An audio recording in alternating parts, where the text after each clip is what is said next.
Hey guys, today we're going to go ahead and read the history of the census, okay? So,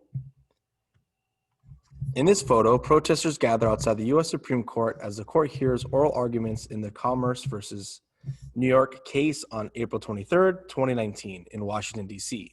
The case highlights a question about U.S. citizenship included by the Trump administration in the proposed 2020 U.S. Census. This photo was taken by Wynn McNamee. This was written by the National Geographic Society, adapted by Newsela staff. This was written on February 2nd, 2020. Okay, let's get started. Every 10 years, the United States, the government, every 10 years in the United States, the government fulfills its constitutional duty and conducts a population census.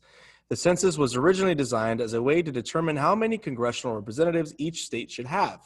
More recently, it has grown into a method of keeping track of population demographics and other social categories.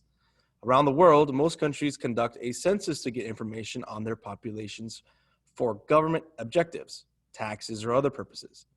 Although the idea of a census is pretty common, the information that turns up is often far from ordinary. An example of this is below. Jediism reported as a religion in UK. In the United Kingdom, or the UK, the 2011 population census asked for a standard information about people's religions. What was not so standard was the number of people identifying as members of the Jedi religion. More than 170,000 people in Great Britain listed Jedi as their primary religion, making it the 7th most popular religion in the United Kingdom. The problem? Jediism is a religion from the fictional Star Wars universe. In fact, so many people self-identified as Jedis that the UK's Charity Commission was soon asked to rule on whether it was, in fact, a legitimate religion in the country. The commission ultimately said no to giving Jediism an official status, at least for now. Other countries around the world, like Canada and Australia, saw a similar, though smaller, trend in self-declared Jedi Knights. It was unclear whether this was merely fans of the movies showing their devotion or the true emergence of a new religious faith. Whatever the case, the response seems to be on the decline in recent years. One of the earliest uses of computer technology. When you think of the census, you may picture volunteers and government employees going from door to door, asking questions about each household. But did you know the U.S. Census was one of the earliest uses of computer technology? After the 1880s census, the U.S. government was struggling to keep up with the data coming in from larger and increasing diverse population. It needed a way to process the information more efficiently. Searching for new ideas, the government set up a contest for the public, asking them to design a faster method of processing census data. The winner would be hired to process data for the 1890 census, 10 years later.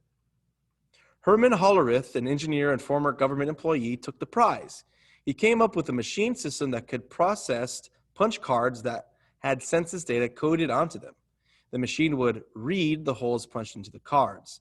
The data would appear on a series of dials, and a clerk would record the information. Hollerith earned the contract, and his machine would help the 1890 census be tabulated much faster than before and under budget. With the success of his machine, Hollerith went on to create the Tabulating Machine Company, which would eventually evolve into the global computer company International Business Machines, IBM. IBM is the company that makes pretty much everything to do with computers. In the United States, census data is used far more than basic population information in assigning the correct number of congressional representatives. Having accurate information about who lives where can also come in handy when emergencies hit. When hurricanes, wildfires, and other natural disasters strike, accurate data about local populations can help federal agencies assign proper resources and funds to the area that need it most. For example, knowing a large number of people in a particular area speak Spanish is useful knowledge during a natural disaster. It can help emergency teams better communicate with local people, give instructions, or arrange for extra resources as needed. Real-time information on natural disasters. The U.S. Census Bureau's On the Map online tool provides real-time information so emergency organizations have the latest information at their disposal. Census data is matched up with geographic information to help manage immediate emergency response or create future emergency preparedness plans. Knowing who is where also helps the government account for changes after a disaster. Census data can help keep track of how people are doing or how they are moving to after they are evacuated. Although a country's census provides valuable baseline information about its population, it can also give a glimpse into less quantifiable parts of their lives.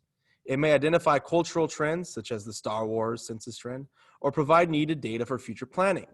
We may see the census as simply a series of numbers. However, the stories those numbers tell and how we process that information can tell us a lot about people's lives and the life of that country at any given time. Okay, class, thank you so much. Bye-bye.